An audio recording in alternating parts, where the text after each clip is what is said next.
Hi everyone, this is Anam. Welcome to PhD jobs and admission. So आज के इस session में हम बीएचयू यानी बनारस हिंदू यूनिवर्सिटी का जो रिसर्च एंट्रेंस एग्जामिनेशन हुआ था 2022 पेपर, उस पेपर का आज के इस वीडियो में हम सोल्यूशन डिस्कस करने वाले हैं।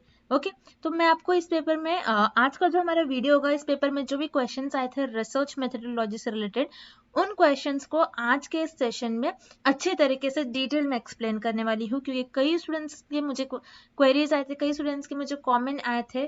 बहुत से स्टूडेंट्स मुझे बोल रहे थे कि मैम बीएचयू रीट का जो 2020 पेपर हुआ था मार्च में, तो उस पेपर का हमें सोल्यूशन चाहिए। तो मैंने आज के इस वीडियो में उस पेपर का कंप्लीट सोल्यूशन मैं आपके लिए लेकर आई हूँ। तो ये पार्ट 1 होगा। जैसे कि आपको पता है 40 क्वेश्चंस आते हैं आपके बीएचयू रीट में रिसर्च मेथोडोलॉजी से। तो आज के इस सेशन में हम सिर्फ 20 एमसीक्यूज डिस्कस करेंगे और कल के सेशन में हम रिमेनिंग 20। तो इस तरीके से इस सेशन का मैंने पेपर सोल्यूशन दिया है आपको। तो ये 2 पार्ट्स में हमारा होगा। तो आज के सेशन में हम सिर्फ 20 एमसीक्यूज देखेंगे, कल के सेशन में नेक्स्ट 20 एमसीक्यूज। ओके, अब मैं आपको बता दूं, आपका जो बीएचयू रीट का एग्जामिनेशन है ये आपका 25 जून 2022 को कंडक्ट करवाया जा रहा है। ओके, यानी अगर आप आज से देखोगे तो आपके पास टोटल सिर्फ और सिर्फ 10 डेज ही रिमेनिंग है। अब इस 10 डेज में मैं आपको बताऊंगी कि किस तरीके से आपको प्रिपरेशन करनी है, किस तरीके से आप इन 10 डेज में ही आपके बीएचयू रीट एग्जामिनेशन को किस तरीके से आप क्वालिफाई कर पाओगे। तो जैसे कि मैं आपको बता दूं, रिसर्च मेथोडोलॉजी पर हमने आपके लिए रिवीजन पैकेज लॉन्च करा है। ये रिवीजन पैकेज स्टूडेंट्स के लिए काफी सक्सेसफुल होता है। काफी हमारे रिवीजन पैकेज से ही बहुत ज़्यादा सक्सेस रेट होता है, क्योंकि हमारा जो पिछली बार प्रीवियस ईयर में हमारा जो रिजल्ट आया था वो 90% हमारा सक्सेस रेट था। यानी 90% स्टूडेंट्स ने हमारे कोर्स के थ्रू अपना जो बीएचयू रीट का एग्जामिनेशन है उसको क्वालिफाई कर पाया। अब रिवीजन पैकेज में आपको किस तरीके से प्रिपेयर करना है, जो हमारे नोट्स है, अगेन मैं आपको बता दूं, सारे टॉपिक वाइज नोट्स है। सारे नोट्स हमने यहाँ पर कवर करा है सिंपलेस्ट लैंग्वेज में। हमने सारे नोट्स कवर कर रखा है, जो कि आपके इंटरव्यू के लिए भी आपको हेल्पफुल होंगे। तो आप जिस तरीके से आप नोट पढ़ रहे हो, तो नोट अगर आप रीड करें तो एक दिन में आप 2 to 3 नोट्स आप रीड कर सकते हो, और उसके बाद साथ ही साथ आप साइमल्टेनियसली हर एक दिन एक एक मॉक टेस्ट सॉल्व कर लीजिए। इस तरीके से आप 10 मॉक टेस्ट सॉल्व कर पाओगे। और एग्जाम के जैसे कि आप यहाँ पर देख रहे हो 1500 plus MCQs plus previous year questions PDF, यानी इस पीडीएफ में हमने 1500 से भी ज्यादा इंपॉर्टेंट एमसीक्यूज कवर कर रखा है। और यहाँ पर मैं आपको बता दूं, आपके बीएचयू रीट 2016 से लेकर अभी 2022 तक जो सारे क्वेश्चंस आए थे, ये सारे क्वेश्चंस हमने हमारे इस पीडीएफ में कवर कर रखा है। तो इस तरीके से हमारे इस पीडीएफ में से 40 में से डायरेक्टली 35 क्वेश्चन जो है, डायरेक्टली 35 एमसीक्यूज जो है, आपको हमारे इसी कंटेंट से आपको डायरेक्टली पूछा जाएगा। बहुत इंपॉर्टेंट कंटेंट है, गारंटी के साथ हम आपको ये कंटेंट प्रोवाइड कर रहे हैं। जैसे कि आप स्क्रीन पर देख रहे हो, दोनों लैंग्वेज में, हिंदी में भी और इंग्लिश में भी, दोनों लैंग्वेज में आपको ये रिवीजन पैकेज मिल जाएगा, जिससे कि आप इजीली आपके बीएचयू रीट के एग्जामिनेशन को क्वालिफाई कर सकते हो। तो जल्द से जल्द आपको इस रिवीजन पैकेज को आपको परचेस करना है। काफी कम डेज है, सिर्फ 10 डेज रिमेनिंग है, और इन 10 डेज में भी अगर अभी तक भी आपने प्रिपरेशन स्टार्ट नहीं करी है तो रिवीजन पैकेज से आप प्रिपरेशन को स्टार्ट कर सकते हो, और 10 डेज में ही आपकी प्रिपरेशन हो जाएगी, ये हम आपको गारंटी देते हैं। तो रिवीजन पैकेज को परचेस करने के लिए स्क्रीन पर जो ये नंबर नजर आ रहा है, इस नंबर पर आपको हमें व्हाट्सएप के थ्रू कॉन्टैक्ट करना है। याद रखना है, व्हाट्सएप के थ्रू ही आपको हमें कॉन्टैक्ट करना है, नॉर्मल कॉल इस नंबर पर नहीं लगेगा। और हमारे ऐप के थ्रू भी आप स्टडी मटेरियल को एक्सेस कर सकते हो। सो ऐप को एक्सेस करने के लिंक मैंने आपके साथ comment section as well as description box में भी शेयर कर रखा है। सो दैट्स इट, ज्यादा टाइम वेस्ट नहीं करते हुए आज के इस सेशन को हम स्टार्ट करते हैं। जैसे कि यहाँ पर आप देख रहे हो, हम ये एक स्टूडेंट का पेपर था जिसके मैंने ओपन कर रखा है आपके लिए।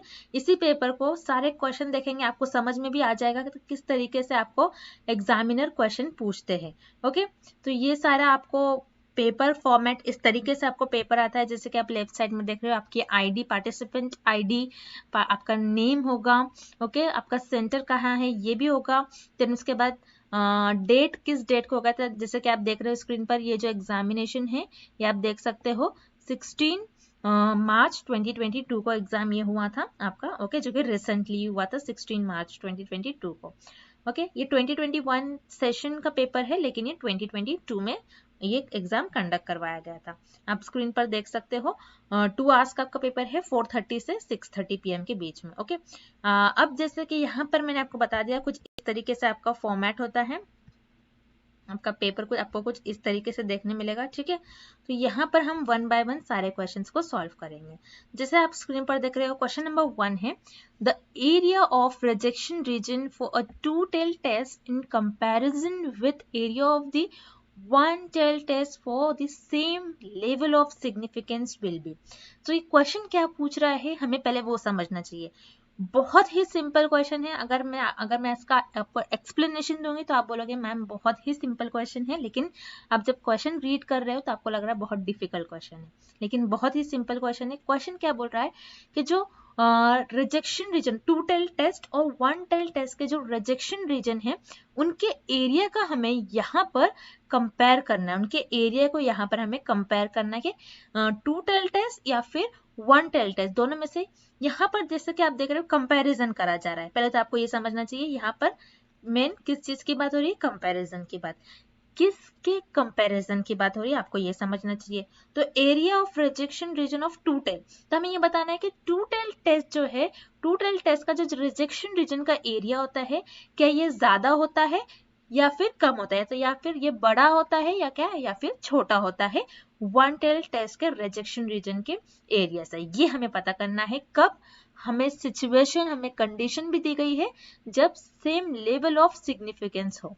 ओके, लेवल ऑफ सिग्निफिकेंस क्या होता है, जिसमें रिसर्चर अपना बताते हैं कि इतने % एरर आने के चांसेस है, या फिर 5% होता है या फिर 1% बताते हैं रिसर्चर बताते हैं कि 5% मुझसे एरर होने के चांसेस है। तो ये पहले से ही रिसर्चर सेट कर लेते हैं कि जो सिग्निफिकेंस लेवल है या फिर एरर आने के चांसेस है 5% है या फिर 10% है, जिसको मैंने अपने लेक्चर सीरीज में अच्छे तरीके से एक्सप्लेन करा है। तो जिन जिन स्टूडेंट्स ने वो सीरीज देखा है तो उनको अच्छी तरीके से समझ में आ गया होगा, आई होप। अब जैसे कि इस क्वेश्चन को हमें फिगर के थ्रू समझना होगा, तो मैंने यहाँ पर आपके लिए अच्छी सी इमेज आपके लिए बना रखी है। ओके, जैसे कि यहाँ पर हम क्वेश्चन भी देखेंगे।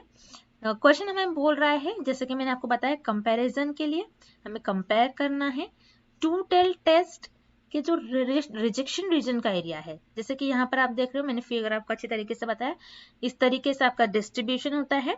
रिजेक्शन रीजन आपको देखना है, टू टेल टेस्ट क्यों बोलते हैं, क्योंकि रिजेक्शन रीजन यहाँ पर जैसे आप देख रहे हो ये दोनों साइड आपका रिजेक्शन रीजन होता है, इसीलिए इसको हम कहते हैं टू टेल टेस्ट। ओके, और वन टेल टेस्ट क्यों कहते हैं, क्योंकि इसका एक ही साइड रिजेक्शन रीजन होता है। So one tail left tail, okay, one tail test क्या होता है, या फिर लेफ्ट साइड में रिजेक्शन रीजन हो सकता है या फिर राइट साइड में। ओके, तो इसलिए हम बोलते हैं वन टेल टेस्ट। या तो एक ही जब कहीं पर भी आपका जो ग्राफ होता है, आपका जो डिस्ट्रीब्यूशन होता है, उसके एक ही साइड में आपका रिजेक्शन रीजन होगा, या फिर इस साइड या फिर लेफ्ट साइड या फिर राइट साइड। ओके, जैसा कि आप इस फिगर में देख रहे हो, लेफ्ट साइड या फिर राइट साइड, इसलिए इसको बोलते हैं राइट टेल या फिर लेफ्ट टेल। और यहाँ तक आपको क्लियर हो गया होगा। नेक्स्ट, अब हमें देखना है, कंपेयर करना है। जैसे कि यहाँ पर आप देख सकते हो, कंपेयर करना है हमें टू टेल टेस्ट के जो रिजेक्शन रीजन है उनके एरियाज को।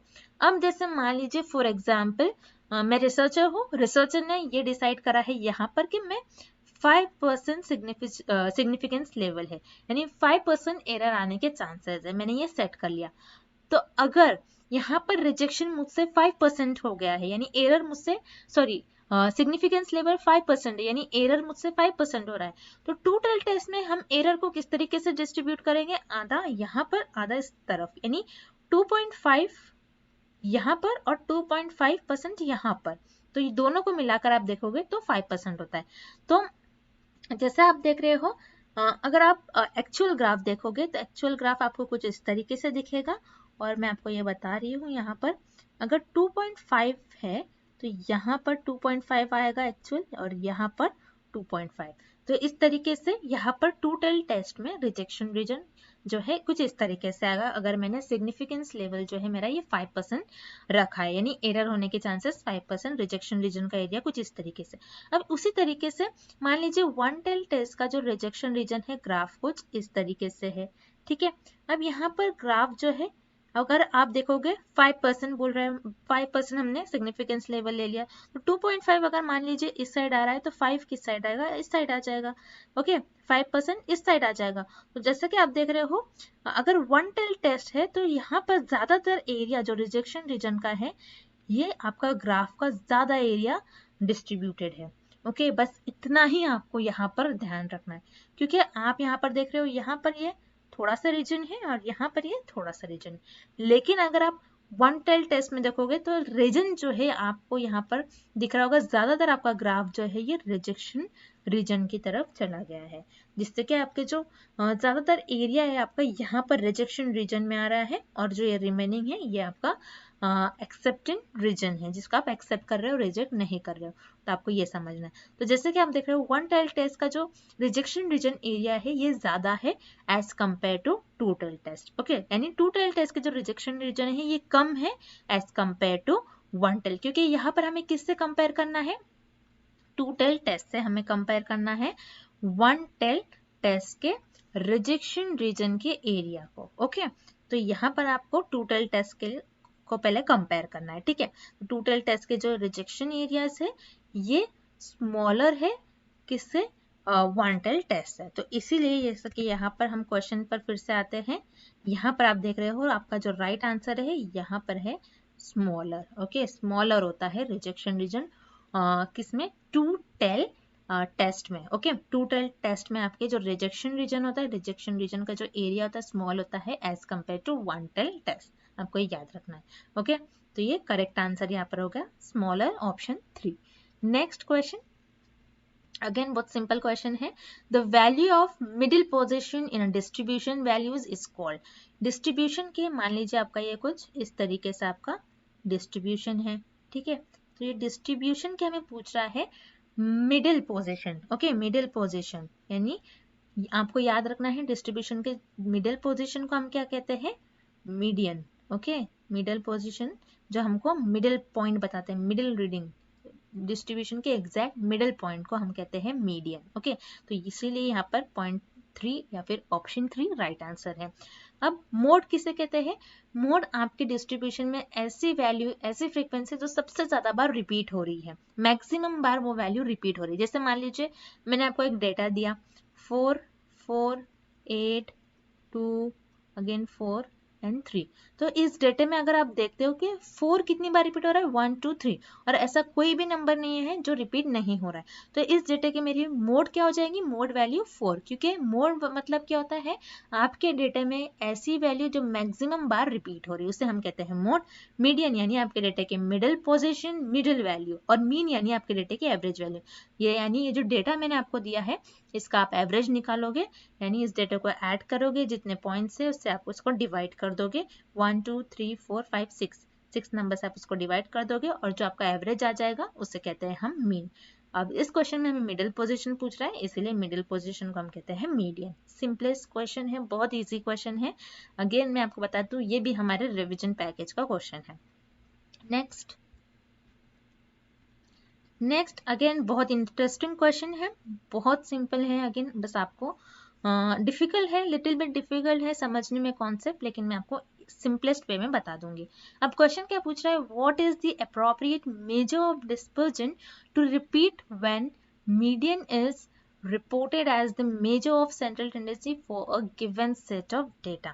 यानी एक डिस्पर्जन है, डिस्पर्जन का मीडियन पोर्शन हमें रिपोर्ट करना है। ओके, तो वो डेटे को हम किस तरीके से रिपोर्ट करेंगे, किस तरीके से हम वो वैल्यू फाइंड आउट करेंगे, तो उसे हम कहते हैं इंटरक्वार्टाइल रेंज। इस रेंज का यूज कर कर हम मीडियन, आपका जो मीडियन वैल्यू से मीडियन आपका जो पार्ट है उसको हम मेजर करेंगे, उसको रिपोर्ट कर सकते। अब किस तरीके से मैं आपको बता दूं, अगेन यहाँ पर हम चलते हैं।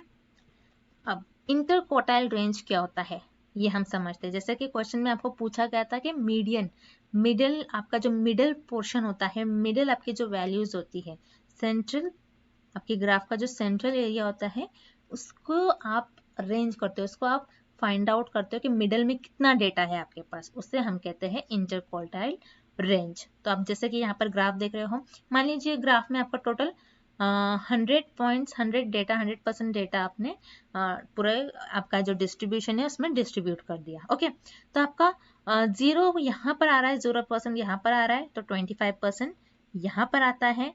यहाँ पर अगर आप यहाँ से मेजर करोगे तो यहाँ पर आएगा आपका 75% डेटा, एंड लास्ट इस पॉइंट पर आपका आएगा 100% डेटा। यानी इस तरीके से आपने 100% डेटा डिस्ट्रीब्यूट कर दिया।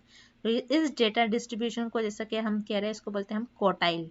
ओके, जो कि मैंने आपको अब हमारे लेक्चर सीरीज में आपके जो प्रीवियस ईयर क्वेश्चन है उसमें भी मैंने आपको एक्सप्लेन करा है क्वार्टाइल्स क्या होते हैं। ओके, अब इंटर क्वार्टाइल रेंज यानी आपके डेटा की जो मीडियन जो है, मीडियन पोजीशन पर कितना डेटा स्प्रेड है, यानी यहाँ पर अगर आप देखते हैं तो 25 to 75% के बीच में जो डेटा स्प्रेड है उसे हम कहते हैं इंटर क्वार्टाइल रेंज। तो आपके मीडियन है यानी मिडिल पोजीशन पर स्प्रेड हुआ है। अब मान लीजिए ये जो डेटा है उस डेटा को मैं यहाँ पर मैंने सारी वैल्यूज स्प्रेड करी है। ओके, इंटर क्वार्टाइल रेंज, ये इंटर क्वार्टाइल रेंज का जो डेटा है मैंने कुछ इस तरीके से स्प्रेड करा है। अब जैसे कि आप देखोगे 4 कलर्स से यहाँ पर जो डेटा है हाईलाइटेड है, purple, then blue, then yellow and then red. Okay, तो यहाँ पर आप देखोगे तो यहाँ से आपका जो डेटा है, ओके, 25 to 75% कहाँ पर जाएगा, यहाँ पर। ओके, 25% से 75% डेटा आपका कुछ इस रीजन में, तो यहाँ पर हमें रीडिंग दी गई है। अब हम क्या करेंगे, इनका डिफरेंस लेंगे। डिफरेंस यानी यहाँ पर आप देख रहे हो वैल्यू 39 माइनस यहाँ पर है 20, तो आप 39 माइनस 20 करोगे तो आ जाएगा आपका आंसर 19। यानी यहाँ पर आप बेसिकली इंटर क्वार्टाइल रेंज को आप सिंपलेस्ट वे में किस तरीके से आप एक्सप्लेन करोगे, आपका जो ये मिडिल पोजीशन पर, मीडियन पोर्शन पर, यानी आपका जो डिस्पर्जन का मिडिल पोर्शन पर जितना भी आपका डेटा स्प्रेड होता है उनका आप डिफरेंस लोगे। ओके, इनका डिफरेंस हमने ले लिया और डिफरेंस आपका 19 आ रहा है फॉर एग्जांपल, तो इसे हम कहेंगे इंटर क्वार्टाइल रेंज। ओके, तो आपको क्वेश्चन में बेसिकली यही पूछा गया था, मीडियन का आपका जो मीडियन है यानी मिडिल पोजीशन पर आपका जो डेटा आप किस तरीके से उसको रिपोर्ट करोगे, किस तरीके से आप उसको प्रेजेंट करोगे, तो आपका जो मिडिल डेटा होता है उसका आप डिफरेंस लोगे, तो उसे हम कहते हैं इंटर क्वार्टाइल रेंज। तो यहाँ पर आपका 0.2 यानी ऑप्शन 2 करेक्ट है। Next, manipulation is a part of. Manipulation क्या होता है, जिसमें आप हेर फेर कर सकते हो। तो मैनिपुलेशन सिर्फ और सिर्फ याद रखना है, एक्सपेरिमेंटल रिसर्च में हम मैनिपुलेशन करते हैं। इंडिपेंडेंट वेरिएबल का हम इफेक्ट देखते हैं एक्सपेरिमेंटल रिसर्च में, डिपेंडेंट वेरिएबल पर वो कैसा इफेक्ट बता रहा है। तो यहाँ पर एक्सपेरिमेंटल रिसर्च में हम इंडिपेंडेंट वेरिएबल को क्या करते हैं, हम मैनिपुलेट करते हैं। ओके, मैनिपुलेट का मतलब होता है उसमें हेर फेर, उसमें चेंजेस करते हैं, ये देखने के लिए कि वो किस तरीके से डिपेंडेंट वेरिएबल पर उसका किस तरीके से प्रभाव बता रहा है। ओके, तो ये सिर्फ और सिर्फ हम एक्सपेरिमेंटल रिसर्च में करते हैं। डिस्क्रिप्टिव रिसर्च क्या होता है, डिस्क्रिप्टिव रिसर्च में किसी भी ऑलरेडी जो फेनोमेना था उसको आप डिस्क्राइब करते हैं। फंडामेंटल रिसर्च किस लिए होती है, जो आपके नॉलेज को एक्सपांड करती है, जो रिसर्च अपनी क्यूरियोसिटी के लिए करते हैं। और हिस्टोरिकल रिसर्च में पास्ट इवेंट्स के बारे में रिसर्चर्स स्टडी करते हैं। लेकिन मैनिपुलेशन सिर्फ और सिर्फ एक ही रिसर्च का पार्ट होता है जो कि है experimental research. Next question, random error can be effectively handled bye.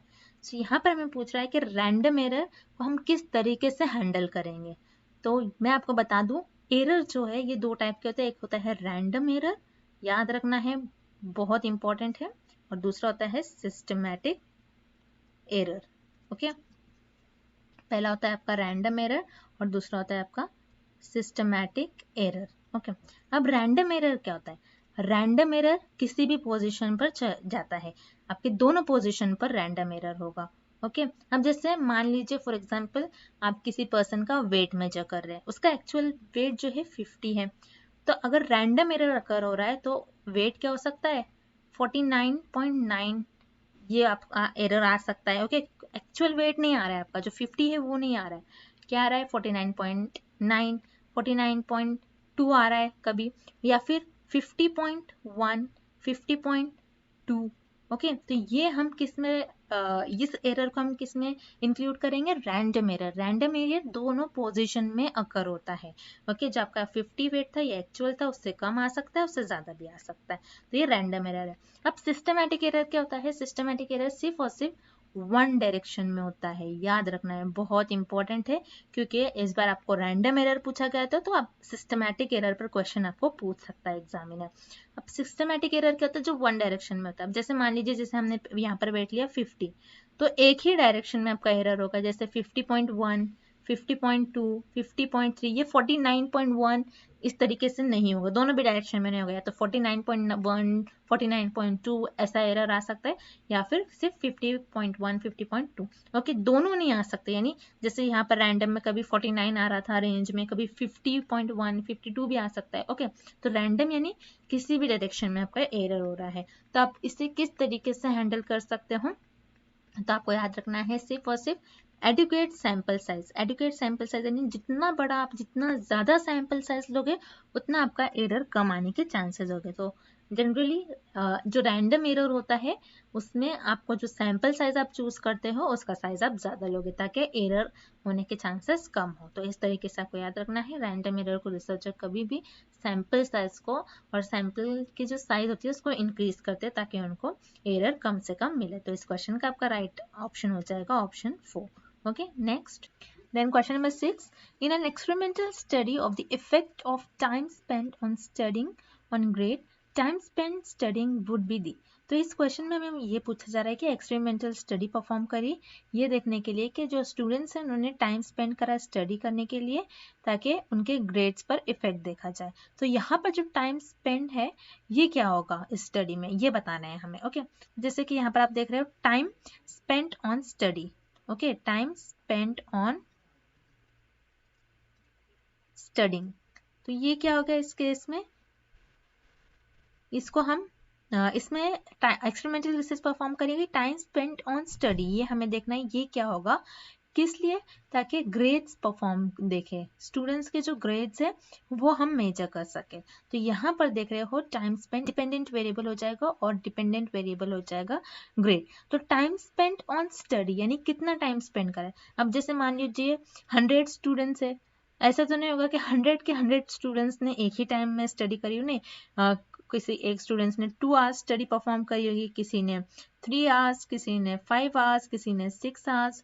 तो यहाँ पर जो है इंडिपेंडेंट वेरिएबल चेंज हो रहा है, इंडिपेंडेंट वेरिएबल चेंज हो रहा है, मैनिपुलेट हो रहा है उसमें, और ग्रेड जो है उसका अफेक्ट, यहाँ पर हम ग्रेड, क्योंकि टाइम स्पेंड जितना हम टाइम दे रहे हैं उसका ग्रेड पर हमें इफेक्ट दिखेगा।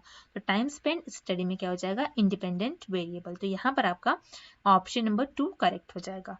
नेक्स्ट क्वेश्चन नंबर 7 देखते हैं हम। A research tool consisting of a series of questions is known as। एक रिसर्च टूल है जिसमें सीरीज ऑफ क्वेश्चन है। मान लीजिए रिसर्च टूल है जिसमें सारे क्वेश्चंस है, बहुत ज़्यादा क्वेश्चंस है, तो इसे हम क्या कहेंगे? तो सीरीज ऑफ क्वेश्चंस अगर एग्जाम में आता है, या फिर लिस्ट ऑफ क्वेश्चंस ऐसा आता है एग्जाम में कुछ। ओके, ये वर्ड्स आपको याद रखना है, list of questions, series of questions. तो याद रखना है लिस्ट ऑफ क्वेश्चंस एक लिस्ट है जिसमें बहुत सारे क्वेश्चंस है, एक टूल है जिसमें बहुत सारे सीरीज ऑफ क्वेश्चन, यानी अगेन लिस्ट बहुत ज्यादा क्वेश्चन है, तो उससे हम कहते हैं क्वेश्चन है। तो इस क्वेश्चन का again option B is the right answer, which is question है। क्वेश्चनर का मतलब होता है लिस्ट ऑफ क्वेश्चन जिसमें बहुत ज्यादा क्वेश्चंस हो। ओके, नेक्स्ट क्वेश्चन अब हम देखते हैं।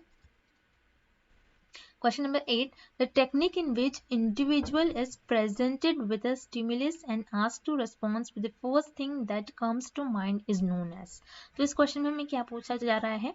मान लीजिए कोई एक पर्सन है, ओके, एक पर्सन है, उसको आपने कुछ क्वेश्चन पूछा, स्टिमुलस मतलब कुछ क्वेश्चन पूछा आपने, कुछ एक सिचुएशन में रखकर देखा, और आपने ये देखा कि वो फर्स्ट थिंग यानी फर्स्ट वो क्या रिस्पॉन्स कर रहा है, उसके माइंड में फर्स्ट क्वेश्चन क्या आ रहा है। जैसे मान लीजिए कोई एक पर्सन है, कोई एक स्टूडेंट है, ओके, उससे मैं क्वेश्चन पूछूंगी कि इस पर्टिकुलर एरिया में कोविड क्यों स्प्रेड हो रहा है ज़्यादा।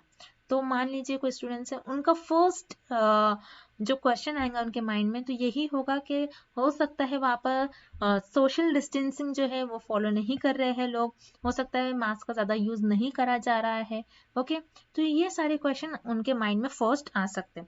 अब अगर जैसे मान लीजिए मुझे क्वेश्चन पूछा गया कि इस पर्टिकुलर एरिया में कोविड क्यों ज़्यादा स्प्रेड हो रहा है, तो मेरे माइंड में फर्स्ट क्वेश्चन आया कि यह हो सकता है इस एरिया में सोशल डिस्टेंसिंग ज़्यादा मेंटेन नहीं है, जो इस एरिया में जो लोग रहते हैं वो सोशल डिस्टेंसिंग फॉलो नहीं कर रहे, तो इस वजह से हो सकता है यहाँ पर कोविड ज़्यादा स्प्रेड हो रहा है। तो ये क्वेश्चन मेरे माइंड में है। तो जब भी आप किसी को कुछ सिचुएशन देते हो, किसी को कुछ क्वेश्चन पूछते हो और उसका फर्स्ट रिस्पॉन्स, उसके माइंड में जो फर्स्ट थिंग आ रही है वो, उसे हम कहते हैं एसोसिएशन टेक्निक्स। तो यहाँ पर आपका ऑप्शन सी राइट हो जाएगा। Next, which of the following is the qualitative variable. तो याद रखिएगा एग्जाम में यहाँ पर क्वालिटेटिव वेरिएबल पूछा गया तो आपको क्वांटिटेटिव वेरिएबल पर एग्जाम में क्वेश्चन पूछा जा सकता है। ओके, यहाँ पर क्वालिटेटिव पूछा है तो आपको क्वांटिटेटिव पूछने के चांसेस है। क्वालिटेटिव वेरिएबल क्या होता है? जो क्वालिटी बताए किसी चीज की, और क्वांटिटेटिव जो मेजर करे किसी चीज को, जो ऑलवेज नंबर्स के फॉर्म में हो। आपको ये याद रखना है। अब जैसे देखिए आप यहाँ पर बॉडी हाइट, किसी की हाइट 5'1" है मान लीजिए, और बॉडी वेट, किसी का वेट 60 kgs है, परसेंटेज ऑफ होमोग्लोबिन किसी की बॉडी में 70%, किसी की बॉडी में 30% परसेंटेज ऑफ होमोग्लोबिन, ये भी नंबर्स के फॉर्म में आ रहा है मान लीजिए। तो जो नंबर्स के फॉर्म में आ रहा है वो क्वांटिटी बता रहा है, तो ये क्वांटिटेटिव वेरिएबल हो जाएगा। और कलर ऑफ हेयर, ये किसी की क्वालिटी बता रहा है।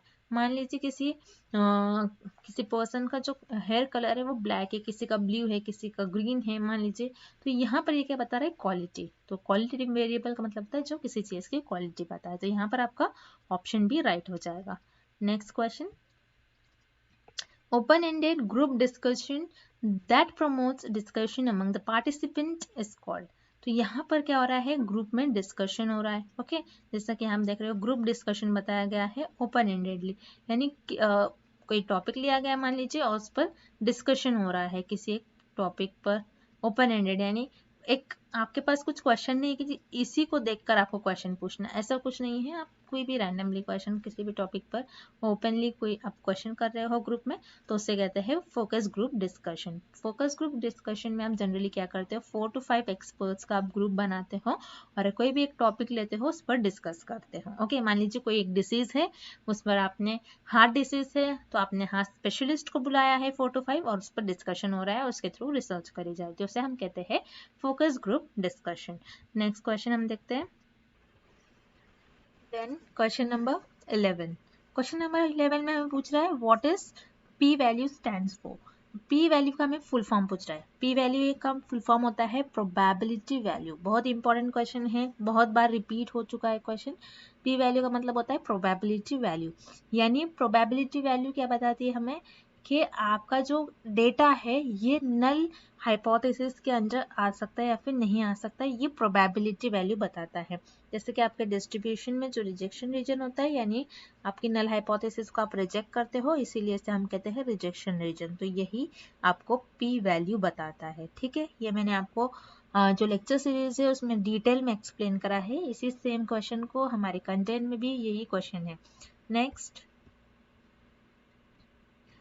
Next question, a researcher has administered some drug for management of diabetes for 4 weeks in a group and measure pre and post data for blood glucose level. Which statistical tool be used to analyze data? तो यहाँ पर ये question क्या पूछ रहा है? एक शोधकर्ता है, एक रिसर्चर है। रिसर्चर ने यहाँ पर एक रिसर्च की, किसके लिए? डायबिटीज पेशेंट के लिए। तो यहाँ पर रिसर्चर ने डायबिटीज पेशेंट को ड्रग दिया। ड्रग देने के पहले रिसर्चर ने जो पेशेंट्स थे उनको उनका ब्लड ग्लूकोज लेवल मेजर किया और ड्रग्स देने के 4 वीक्स बाद भी उनका ब्लड ग्लूकोज लेवल मेजर किया। तो यहाँ पर जैसे आप देख रहे हो प्री एंड पोस्ट। प्री यानी ड्रग देने के पहले उनका ब्लड ग्लूकोज लेवल चेक करा और ड्रग देने के 4 वीक्स बाद उनका glucose level, blood glucose level check करा। अब इस डेटा को उनको एनालाइज करना था। ड्रग देने के बाद उनको देखना होगा कि क्या ड्रग से इनको कुछ फायदा हो रहा है, ड्रग से इनका कुछ बेनिफिट हुआ है लेने से ड्रग। ओके, तो इनकी डिसीज में कुछ अफेक्ट हो रही है ड्रग या फिर नहीं, ये देखना था रिसर्चर को।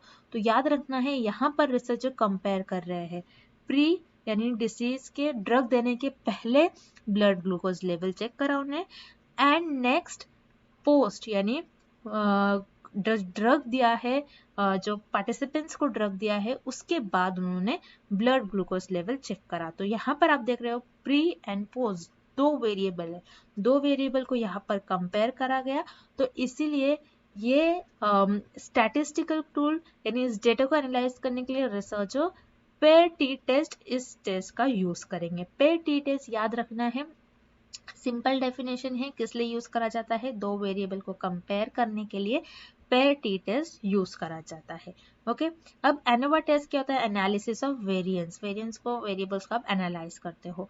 काई स्क्वायर टेस्ट क्या होता है, जिसमें रिसर्चर अपने ऑब्जर्व्ड और थ्योरेटिकल वैल्यू को कंपेयर करने के लिए काई स्क्वायर टेस्ट का रिसर्चर यूज करते हैं। और इंडिपेंडेंट टी टेस्ट क्या होता है, जिसमें सिर्फ और सिर्फ एक ही वेरिएबल हो और उसी पर स्टडी करी गई, यानी रिसर्चर सिर्फ ये देखेंगे, मान लीजिए इंडिपेंडेंट टी टेस्ट का, कि ड्रग देने के बाद उनका कैसा इफेक्ट हो रहा है ड्रग पर पार्टिसिपेंट्स का जिनको डायबिटीज है। लेकिन पेयर टी टेस्ट कब यूज करेंगे, जब दो वेरिएबल है उनको कंपेयर करने के लिए पेयर टी टेस्ट यूज करेंगे। ठीक है, तो यहाँ पर option number 3 is the right answer. Next question देखते हैं, Why reviewing the existing literature is needed? So यहाँ पर हमें क्या पूछ रहा है, existing जो literature review है हम क्यों करते हैं, क्यों जरूरी है literature review देखना। तो literature review क्या होता है, literature review का मतलब जो भी पुराने रिसर्चर ने रिसर्च करी होती है किसी टॉपिक पर, तो उसको रीड करना, उसको देखना क्यों जरूरी है। तो यहाँ पर क्यों जरूरी होता है, क्योंकि आपको पता लग जाए कि किस किस टॉपिक पर ऑलरेडी रिसर्चर ने रिसर्च करी है, ताकि आप आगे और दूसरी उस एरिया में रिसर्च करो। तो यहाँ पर जो पॉइंट ऑप्शन 4 है ये राइट आंसर है, to find out what is already known, है ना। यानी आप ये देख रहे हो यहाँ पर कि ऑलरेडी आपको क्या पता है about the area of interest, आपका जिस भी एरिया में इंटरेस्ट है आप देखते हो कि ऑलरेडी उसके बारे में क्या क्या रिसर्च करी गई है। तो ये देखने के लिए आप रिव्यू ऑफ लिटरेचर करते हो। ओके, तो यहाँ पर आपका option 4 is the right answer. Next, Which of the following is the first stage in grounded theory data analysis? तो बहुत ध्यान से देखना है आपको, जल्दबाजी नहीं करनी है। यहाँ पर आपको ग्राउंडेड थ्योरी के स्टेजेस नहीं पूछ रहा है, ग्राउंडेड थ्योरी डेटा एनालिसिस, यानी ग्राउंडेड थ्योरी से अपने जो भी डेटा अपने ग्राउंडेड थ्योरी बेसिकली क्या होती है, जो आप डेटा से थ्योरी इमर्ज करते हो, डेटा से थ्योरी इमर्ज होती है ना। आपके पास डेटा होता है, उससे आप थ्योरी डेवलप करते हो, तो उससे हम ग्राउंडेड थ्योरी कहते हैं। अब grounded theory data analysis, grounded theory में जो भी डेटा है उसको आप एनालाइज कर रहे हो। ओके, तो यहाँ पर उसके स्टेजेस हमें पूछ रहा है कि फर्स्ट स्टेज क्या होते हैं। तो यहाँ पर मैंने आपके लिए सारे स्टेजेस मैंने यहाँ पर आपको बता दिया। स्टेजेस ऑफ ग्राउंडेड थ्योरी, जो ग्राउंडेड थ्योरी के स्टेजेस है कुछ इस तरीके से है। पहले आप ओपन कोडिंग करोगे, then explanation of imagine concept, then conceptual coding, फिर यहाँ पर आगे नेक्स्ट स्टेप आते हैं। आप इसे अच्छे तरीके से एक बार सारे स्टेप्स याद कर लीजिएगा, और इस पर क्वेश्चन नेक्स्ट ईयर आ सकता है। सेकेंड स्टेज क्या होगी, थर्ड स्टेज, ऐसा भी क्वेश्चन आ सकता है। तो ग्राउंडेड थ्योरी के जो एनालिसिस करते हैं, आप ग्राउंडेड थ्योरी डेटा को एनालाइज करोगे, तो यहाँ पर फर्स्ट स्टेप जैसे आप देख रहे हो ओपन कोडिंग। ओपन कोडिंग यानी आपके पास जो भी डेटा है आप उसको कोड करते हो। जैसे मान लीजिए फॉर एग्जांपल यहाँ पर स्टडी करी गई फीमेल्स पर और मेल्स पर। ओके, आप देखते हो 40 इयर्स में फीमेल की बॉडी किस तरीके से रिस्पॉन्स करती है और मेल्स की बॉडी किस तरीके से रिस्पॉन्स करती है। आप यहाँ पर ये स्टडी कर रहे हो, आपने डेटा कलेक्ट कर लिया।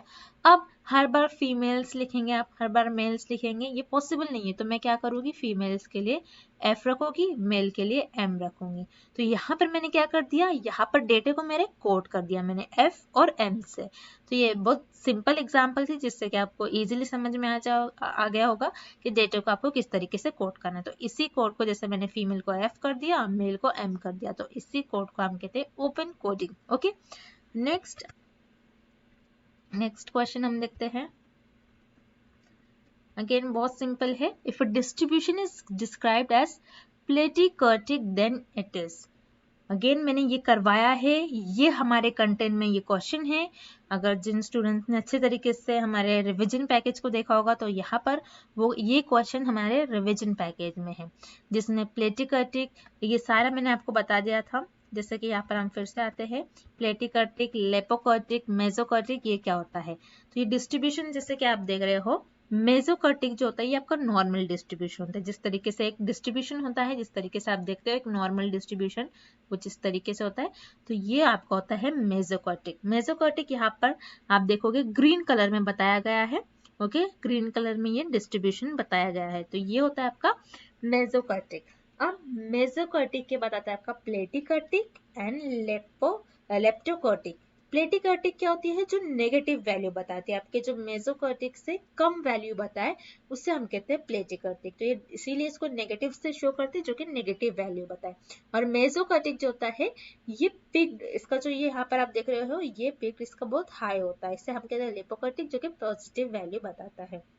अब प्लेटिकर्टिक का जो डिस्ट्रीब्यूशन होता है, जैसे कि आप यहाँ पर देख रहे हो, प्लेटिकर्टिक आपका ब्लू से बताया गया है, ब्लू से जो प्लेटिकर्टिक बताया गया है, यहाँ पर ये पूरा फ्लैट होता है डिस्ट्रीब्यूशन इसका। ओके, यहाँ पर जो प्लेटिकर्टिक का जो डिस्ट्रीब्यूशन होता है ये फ्लैट होता है। ओके, यहाँ पर आप देखोगे डिस्ट्रीब्यूशन, क्योंकि आपके ज्यादातर वैल्यू इस रीजन में लाई कर रही है। ठीक है, जहाँ पर यहाँ पर आप देख रहे हो डिस्ट्रीब्यूशन जहाँ बेंड होता है, मतलब यहाँ पर आपकी ज्यादातर वैल्यू लाई करती है, तो ये फ्लैट हो जाता है यहाँ पर डिस्ट्रीब्यूशन। ओके, नॉर्मल डिस्ट्रीब्यूशन आपका यहाँ से स्टार्ट होता है। अगर आप लेप्टोकर्टिक देखोगे तो लेप्टोकर्टिक भी कुछ इस तरीके से आपका लेप्टोकर्टिक का डिस्ट्रीब्यूशन होता है, लेकिन प्लेटिकर्टिक का जो डिस्ट्रीब्यूशन होता है वो कुछ इस तरीके से आपका डिस्ट्रीब्यूशन होता है। तो यहाँ पर आप देखते हो तो ये पूरा फ्लैट होता है। तो याद रखना है, प्लेटिकर्टिक का फ्लैट डिस्ट्रीब्यूशन होता है और लेप्टोकर्टिक का जो डिस्ट्रीब्यूशन होता है वो पिक्ड होता है। ओके, तो यहाँ पर आप देख रहे हो जैसा फर्स्ट ऑप्शन जो है ये राइट है, प्लेटिकर्टिक का जो डिस्ट्रीब्यूशन होता है ये फ्लैट होता है, याद रखना है आपको। नेक्स्ट क्वेश्चन हम देखते हैं, study the following given graph and answer the question. हमें क्वेश्चन दिया, इस ग्राफ को देखिए क्वेश्चन को सॉल्व करना है। तो क्वेश्चन क्या है, what was the difference in average price between commodity A and B from April to August. तो यहाँ पर हमें एक ग्राफ दिया गया है, जैसे कि आप देख रहे हो, ग्राफ में हमें बताया गया है यहाँ पर कमोडिटी का मतलब पहले तो आपको पता होना चाहिए कि कोई सामान है, कोई मटेरियल है। ओके, मटेरियल ए है और कोई मटेरियल बी है। सो ये मटेरियल ए और बी के प्राइजेस हमें बताए गए हैं। ओके, तो यहाँ पर हमें ये ग्राफ दिया गया। अब हमें क्या करना है, जो मटेरियल ए है एंड मटेरियल बी है, इनका हमें एवरेज लेना है एंड देन उसके बाद हमें इनका डिफरेंस फाइंड आउट करना है। तो किस तरीके से करोगे, जैसे कि आप ग्राफ में देख रहे हो यहाँ पर कमोडिटी मतलब मटेरियल ए जो है, इसको जो डॉट है यहाँ पर ये थिक डॉट है, और जो मटेरियल बी है ये थिन डॉट है। तो सबसे ज्यादा आप इजीएस्ट वे क्या देखोगे ग्राफ में, जो थिक पॉइंट है, थिक पॉइंट कौन सा पॉइंट है, यहाँ पर आप देख रहे हो सबसे ज्यादा थिक पॉइंट है, यानी ये मटेरियल ए की लाइन है। तो ये लाइन आपको फॉलो करनी है, जो ये लाइन है ये मटेरियल ए की लाइन है, मतलब ये लाइन आपको देखना है। कहाँ से हमें अप्रैल टू अगस्त फाइंड आउट करना है, तो ये अप्रैल आ गया, तो ये वाली लाइन जो है आपकी ये मटेरियल ए की लाइन है। तो यहाँ से आपको ये देखना है, ये वाली जो मैंने यहाँ पर ब्लू कर दिया है, ओके, ये लाइन आपकी मटेरियल ए है। तो यहाँ पर जो आपकी कमोडिटी ए है उसका हम एवरेज लेते हैं। पहले यहाँ पर देख रहे हो आप 1000 है, 1000 लिख दीजिए, देन प्लस उसके बाद नेक्स्ट है मैं 1050, ओके, 1050 लिख दीजिए, प्लस उसके बाद मैं आ गया जून में, जैसे कि आप यहाँ पर देख रहे हो यहाँ पर वैल्यू फाइंड आउट करिए, यानी 950 टू 100 के बीच में कुछ वैल्यू फाइंड आउट करें। तो 950 और 100 का अगर मिडिल पार्ट देखते हो आप तो होता है 975 प्लस, देन उसके बाद हमने यहाँ पर जून ले लिया, देन जुलाई में है 900, ओके, तो यहाँ पर लिख दीजिए 900 प्लस अगस्त में यहाँ पर है 1000 डिवाइडेड बाय, हमें क्या लेना है, एवरेज लेना है। एवरेज जिसे हम मीन भी कहते हैं, तो जितने भी वैल्यूज है उस नंबर से आपको डिवाइड करना है, जैसे 1 2 3 4 5, तो 5 नंबर से आप डिवाइड कर दीजिए। तो यहाँ पर आपका जो भी एडिशन आ जाएगा उसको 5 से डिवाइड कर लीजिए, तो यहाँ पर एडिशन आ जाएगा आपका 985। ओके, जो मैंने यहाँ पर आपको पूरा एक्चुअली जो भी इनका एवरेज जो भी यहाँ पर एडिशन था और उसको 5 से डिवाइड करके जो फाइनल वैल्यू है ये मैंने लिख दिया, जो कि है 985। आप कर सकते हो, मैं अगर इतना बता दूं तो वीडियो बहुत ज़्यादा लंबा हो रहा है। नेक्स्ट जो मटेरियल बी है, अब मटेरियल बी जो लोअर पॉइंट से बताया गया है, जो ये ब्लैक लाइन है, ये आपको देखना है मटेरियल बी के लिए।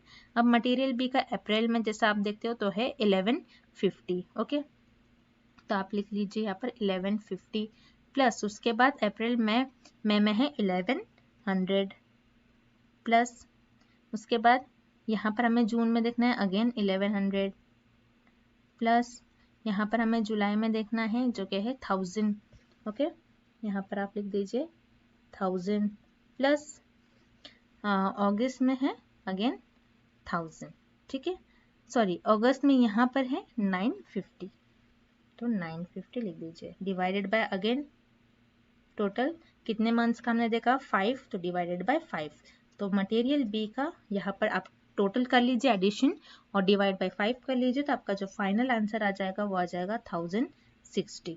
अब यहाँ पर हमने एवरेज निकाल लिया। अब यहाँ पर हमें क्या पूछ रहा है, एवरेज का डिफरेंस पूछ रहा है, यानी यहाँ पर हमें क्या करना है, माइनस करना है। तो यहाँ पर 1060 माइनस 985, मटेरियल ए और बी का हमने डिफरेंस ले लिया। अब इनका डिफरेंस ले लीजिए, जो कि आंसर आ जाएगा आपका 75। तो यहाँ पर जैसे आप देख रहे हो 75 इज द राइट आंसर। तो मैंने आपको पूरा सॉल्व करके ही बता दिया है, तो यहाँ पर आप अच्छी तरीके से सॉल्व कर लीजिएगा आपकी बुक में, ठीक है। नेक्स्ट क्वेश्चन है which one is called non probability sampling. Okay, तो यहाँ पर हमें पूछ रहे हैं कि नॉन प्रोबेबिलिटी सैम्पलिंग कौन सी सैम्पलिंग होंगी। तो बहुत सिंपल क्वेश्चन है, अगेन मैं आपको बता दूं इजीली कोई भी स्टूडेंट इसे सॉल्व कर सकता था। अगेन रिवीजन पैकेज का क्वेश्चन है। तो सिस्टमैटिक, क्लस्टर और स्ट्रेटिफाइड रैंडम सैम्पलिंग, ये आपकी प्रोबेबिलिटी सैम्पलिंग के टाइप्स है, जिसमें आप रैंडमली पॉपुलेशन में से मेंबर्स को सिलेक्ट करते हो। लेकिन कोटा सैम्पलिंग एक ऐसी सैम्पलिंग है जिसमें आप और रिसर्चर अपने कन्वीनियंस के हिसाब से पॉपुलेशन में से मेंबर्स सिलेक्ट करते हैं। तो याद रखना है कोटा सैम्पलिंग जो है ये लगभग सेम होती है आपकी स्ट्रेटिफाइड सैम्पलिंग जैसे, क्योंकि कोटा सैम्पलिंग में क्या होता है, आपकी पॉपुलेशन होती है, मान लीजिए ये पॉपुलेशन है, अब इस पॉपुलेशन में बहुत ज़्यादा लोग होते हैं। अब क्या करते हो आप आपकी कन्वीनियंस के हिसाब से पॉपुलेशन में से कुछ लोगों को चुन लेते हो, ठीक है। तो कुछ लोगों को आपने चुन लिया जो आपकी पॉपुलेशन को रिप्रेजेंट कर रहे हैं। आपने बहुत ज़्यादा, बहुत थाउजेंड्स लैक्स में पॉपुलेशन होती है, तो उसमें से आपने मान लीजिए 50-100 लोगों को चुन लिया। अब इसमें से आपने जो लोगों को जो रिप्रेजेंट कर रहे थे पॉपुलेशन में से, उनको चूज कर लिया। अब आप क्या करोगे, इस सैंपल्स में से, इन सैंपल्स में से आप ऐसे लोग को आप ऐसे लोगों को सिलेक्ट करोगे जिस पर आपको स्टडी करनी, जिस पर आपको रिसर्च परफॉर्म करनी। तो यहाँ पर कोटा सैम्पलिंग में आप क्या करते हो, यहाँ पर आप आपकी कन्वीनियंस के हिसाब से, आपको जो लगता है जिस पर्सन से मुझे इंफॉर्मेशन मिल सकती है मैं उसी को लूंगा, तो यहाँ पर आप चूज कर सकते हो, मैं इसको लूंगी, मैं इसको लूंगी, या फिर मैं इसको लूंगी। ओके, लेकिन स्ट्रेटिफाइड रैंडम सैम्पलिंग में आप क्या करते हैं, पॉपुलेशन में से मेंबर्स को अलग करने के बाद आप रैंडमली सिलेक्ट करते हो। यहाँ पर आप आपके कन्वीनियंस के हिसाब से नहीं चूज करते हो, लेकिन कोटा सैम्पलिंग में आप आपके कन्वीनियंस के हिसाब से इन सैंपल्स को, इन लोगों को चूज कर लेते हो और इन पर आप आपकी स्टडी परफॉर्म करते हो, ठीक है। तो ये होती है आपकी कोटा सैम्पलिंग, जो कि नॉन प्रोबेबिलिटी सैम्पलिंग है।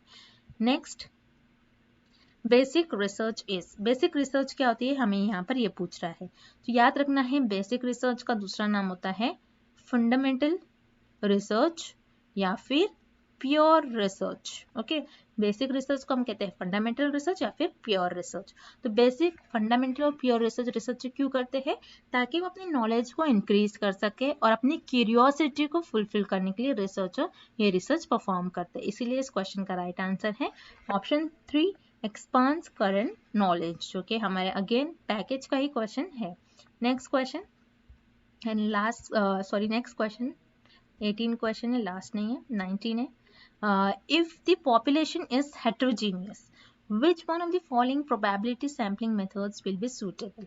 तो यहाँ पर हमें कुछ सैम्पलिंग्स के टाइप्स दिए गए, हमें बताया गया है कि जो प्रोबेबिलिटी सैम्पलिंग्स का आप यूज़ कर रहे हो, तो उसमें से आप, अगर आपकी जो पॉपुलेशन है वो आपकी हेट्रोजीनियस है, तो आप इस केस में कौन सी सैम्पलिंग का यूज़ करोगे। तो मैंने आपको हर बार, हर जितने भी मैंने आपको वीडियो लेक्चर्स प्रोवाइड करा था, जो भी मैं आपको सेशन बताती हूँ रोज़, तो डेली मैंने आपको एक बात बताया था, जब भी क्वेश्चन में हेट्रोजीनियस आप वर्ड देखो तो आप सीधा सीधा स्ट्रेटिफाइड सैम्पलिंग को क्वेश्चन आंसर अगर ऑप्शन में होगा तो उसे मार्क कर कर आ जाना, क्योंकि आपको याद रखना है जब भी आपकी पॉपुलेशन हेट्रोजीनियस होंगी और आपको प्रोबेबिलिटी सैम्पलिंग का यूज़ करने के लिए कहा जाएगा, तो उस केस में आप स्ट्रेटिफाइड सैम्पलिंग का यूज़ करोगे, क्योंकि आपके पास हेट्रोजीनियस पॉपुलेशन होती है। देन उस पॉपुलेशन को आप होमोजीनियस ग्रुप में डिवाइड करते हो, एंड देन डिवाइड करने के बाद आप रैंडमली आपके सैंपल सिलेक्ट करते हो होमोजीनियस ग्रुप से। तो इस तरीके से आप स्ट्रेटिफाइड सैम्पलिंग परफॉर्म करते हो। Okay, then finally last question for today's video. Okay, आज के वीडियो का ये लास्ट क्वेश्चन होगा और नेक्स्ट 20 क्वेश्चन हम कल के सेशन में देखेंगे। तो ये क्वेश्चन क्या है, rejection of null hypothesis when it is true leads to, यानी यहाँ पर क्या बता रहा है हमें, हमने क्या करा, नल हाइपोथेसिस को रिजेक्ट कर लिया। कब? जब ये ट्रू थी, ट्रू होने के बावजूद भी हमने इसे क्या कर लिया, रिजेक्ट कर लिया। तो ये कौन सा एरर होगा, टाइप 1 एरर। तो याद रखेगा एग्जाम में टाइप 1 एरर, ओके, या फिर टाइप 2 एरर, इस पे जरूर कंपलसरी एक क्वेश्चन पूछा जाता है। तो आपको उसको रट लेना है, आपको याद कर लेना है टाइप 1 और टाइप 2 एरर क्या होता है। जैसे कि आपको प्रीवियसली ये क्वेश्चन पूछा गया था कि टाइप 1 एरर क्या है, क्योंकि यहाँ पर टाइप 1 एरर है, टाइप 1 एरर पूछा गया, तो आपको ज्यादातर चांसेस है कि आपको एग्जामिनर टाइप 2 एरर के बारे में पूछेंगे। तो टाइप 1 एरर और टाइप 2 एरर को किस तरीके से याद रखना है, अगेन यहाँ पर मैंने आपके लिए एक डायग्राम तैयार करा है, आप इसे देख लीजिएगा।